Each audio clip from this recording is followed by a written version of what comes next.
मंसूर, क्या लगता है आपको, अदालत हो, सियासत हो या फिर मईशत, हुकूमत को तीनों ही जगहों से टफ टाइम मिल रहा है। ईद के बाद मामलात क्या संभल जाएंगे या मजीद बिगड़ने की तरफ इशारे मिल रहे हैं?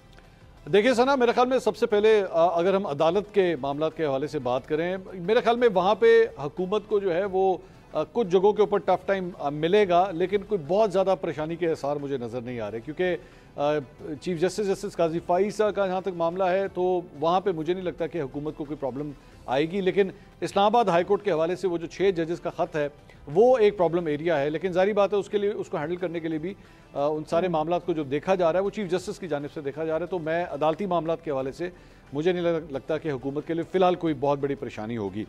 सियासी मामलात की आपने जहाँ तक बात की, खान साहब का बाहर निकलना मुझे फ़िलहाल तो नज़र नहीं आ रहा। तो अगर कोई उनको दौरान इद्दत निकाह केस जो है उसमें अगर कोई रिलीफ मिल भी जाता है तो मेरे ख्याल में पाइपलाइन के अंदर और केसेस हैं जिसमें इमरान खान साहब को गिरफ्तार किया जा सकता है। सो इसलिए मुझे वहाँ पे भी फ़िलहाल कोई प्रॉब्लम नज़र नहीं आ रही। हाँ, तीसरा जहाँ पे सबसे बड़ी प्रॉब्लम है, क्योंकि इसका ताल्लुक डायरेक्टली अवाम और हुकूमत के दरमियान है, इसमें कोई और फैक्टर नहीं है, वो है मईशत का।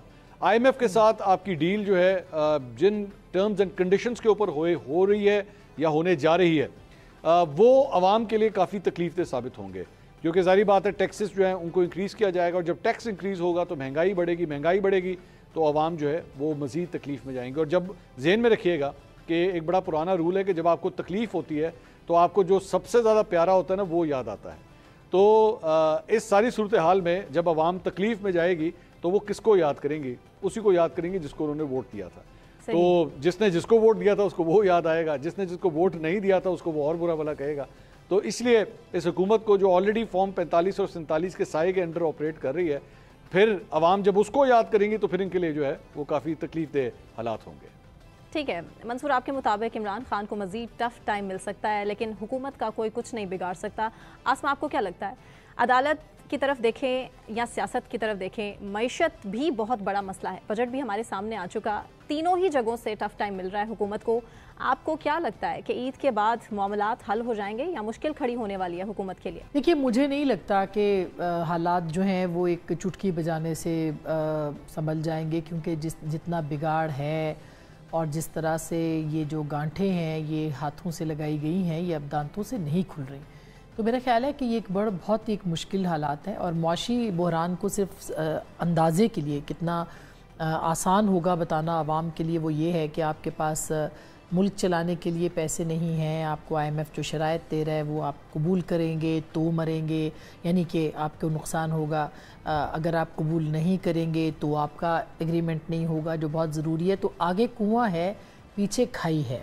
तो इस तरह की सिचुएशन में पाकिस्तान जो है वो इस वक्त फंस चुका है। तो जाहिर है कि ये एकदम से जिसे कहना चाहिए वो चीज़ें ठीक नहीं हो सकती, ये बिगड़ी भी एकदम से नहीं है और ये ठीक भी एकदम से नहीं हो सकती। इसलिए मेरा ख्याल है कि चीज़ों को अगर हम देखें उस तनाजुर के अंदर, एक बड़े स्पेक्ट्रम के अंदर, तो एक बहरान की तरफ पाकिस्तान जो है वो बहरान के अंदर है, तूफ़ान के अंदर है इस वक्त। ये बहरान कैसे टलेगा, ये तूफ़ान कैसे टलेगा, सरे दस्त किसी के पास कोई सहारा जो है वो नज़र नहीं आता।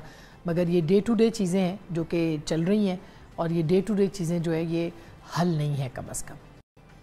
ठीक है अस्मा, आपके मुताबिक वक्त चाहिए, वक्त दरकार है हालात ठीक करने के लिए। समर, आपसे सवाल, आपको क्या लगता है कि कितना वक्त दरकार है मज़ीद हालात को बेहतरी की तरफ ले जाने के लिए? क्योंकि कहीं से फ़िलहाल आसमा के मुताबिक भी, मंसूर के मुताबिक भी हालात ठीक होते दिखाई नहीं दे रहे। जी बहुत शुक्रिया सना। सियासत, अदालत या मईशत की अगर हम बात करें तो ज़्यादा जो लग रहा है कि सियासत से ही और मईशत से ही हुकूमत को टफ टाइम मिलेगा। अदालत की तरफ से तो कोई बहुत ज़्यादा मुझे नहीं लगता कि हुकूमत को टफ टाइम मिले, चूँकि अदालत की अल्दो एक एग्जेक्टिव और जुडिशरी के दरमियान एक तनाव की कैफियत चल रही है, लेकिन वो इतनी ज़्यादा मुझे नहीं लगता कि वो संजीदा रुख इख्तियार कर जाए कि जिससे हुकूमत को किसी किस्म की परेशानी का सामना करना पड़े।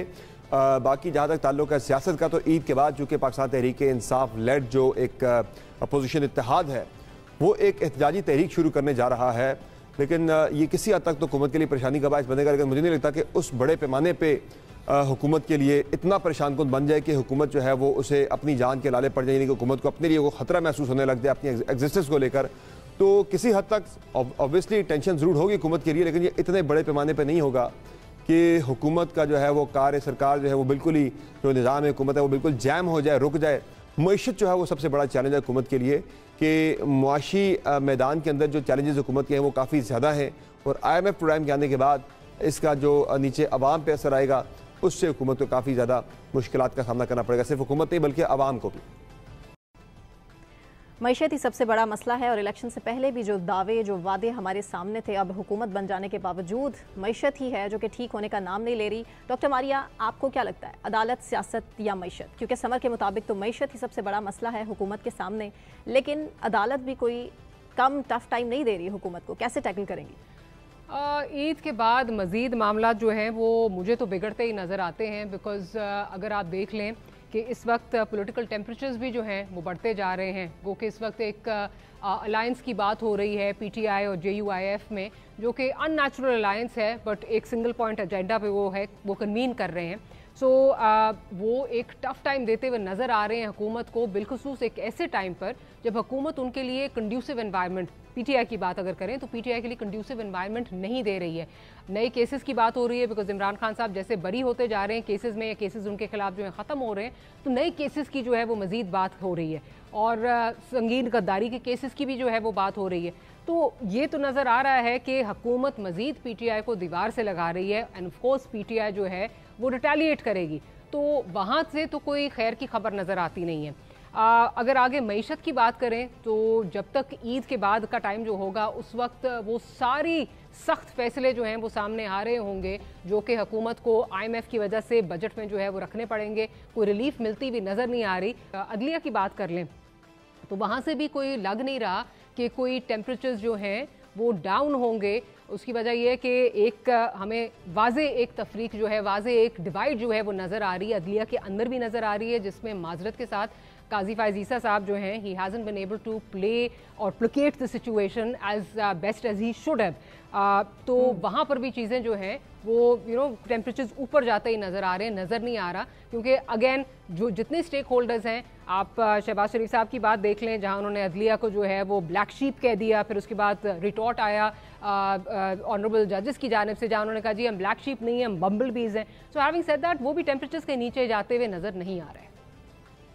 ठीक मारिया। मुजम्मिल सोहरावर्दी साहब, आपको क्या लगता है, हुकूमत PTI को टफ टाइम दे रही है या आने वाले टाइम में खुद ही दीवार से लगती दिखाई दे रही है? देखें, अदालत, सियासत और मईशत तीनों ही पाकिस्तान में इस वक्त बहुत फोकस में है।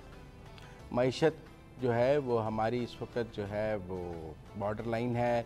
इस वक्त हमारी जो शहरग है वो मईशत है, और मैं समझता हूँ मईशत पर तो नेशनल कंसेंसस होना चाहिए, मईशत पर कोई सियासत नहीं होनी चाहिए, मईशत के ऊपर सबको मुत्तफिक होना चाहिए, क्योंकि पाकिस्तान की मईशत होगी तो पाकिस्तान होगा। अदालत तो सियासी दंगल बना हुआ है, सारा सियासी दंगल अदालत में है, मखसूस नशिस्तों से लेकर साइफर पर सुप्रीम कोर्ट में इमरान खान की अपील आनी है, मज़ीद मुकदमात हैं। पाकिस्तान की सारी सियासत इस वक्त हो ही अदालत से रही है, अदालत से ही सियासत का रुख मुतय्यन होता है, और अदालत में होने वाली सियासत हमें पार्लिमान में भी नज़र आती है और पिंडी में भी नज़र आते हैं उनके असरात। बाकी जहाँ तक सियासत की बात है तो हमारी सियासत बहुत यतीम है। जो मईशत और अदालत में से बच जाती है सियासत, वो कितनी सियासत है जिस पर बात की जा सके? वो सियासत जितनी भी रह जाती है वो अपनी जगह होती रहेगी। बानी PTI को सियासी हम आहंगी का सब मशवरा देते हैं, लेकिन वो कहते हैं मैंने सियासतदानों के अलावा सबसे बात करनी है। लिहाजा जब वो सियासतदानों से बात ना करने का ऐलान करते हैं तो सियासत कमज़ोर हो जाती है, और फिर सियासी मैदान से सियासत ख़त्म हो जाती है। ठीक, मुजम्मिल साहब, मुना आपको भी यही लगता है कि इस टाइम टफ टाइम मिल रहा है हुकूमत को और आने वाले टाइम में भी मजीद टफ टाइम होगा? जी बिल्कुल। ईद के बाद, वैसे तो ईद एक साइकोलॉजिकल बैरियर होता है और सबको लगता है कि ईद के बाद कुछ हालात यकसर मुख्तलिफ हो जाएंगे। शेख रशीद साहब भी अक्सर ईद से मुंसलिक करके अपनी जो प्रिडिक्शंस होती थी वो दिया करते थे, लेकिन आई थिंक ये हकीकत से थोड़ा दूर होता है, और हर कोई कोशिश अपनी तरफ से ज़रूर करता है, लेकिन ज़रूरी नहीं है कि वो बहुत ज़्यादा कोई कारामत साबित हो। जैसे कि खान साहब भी अभी आई थिंक मुज़ाकरात वगैरह की बात वो करते हुए नज़र आए हैं ईद से कबल, तो उनके जहन में भी शायद ये एक बेंचमार्क होगा कि जी ईद भी गुजर गई है और बजट भी गुजर गया है, but I think it has more to do on a psychological level, और अमली तौर पर शायद जो चीज़ें होती हैं वो मोर और लेस ईद के से पहले और ईद के बाद में उसमें कोई बहुत ज़्यादा फ़र्क नहीं आता।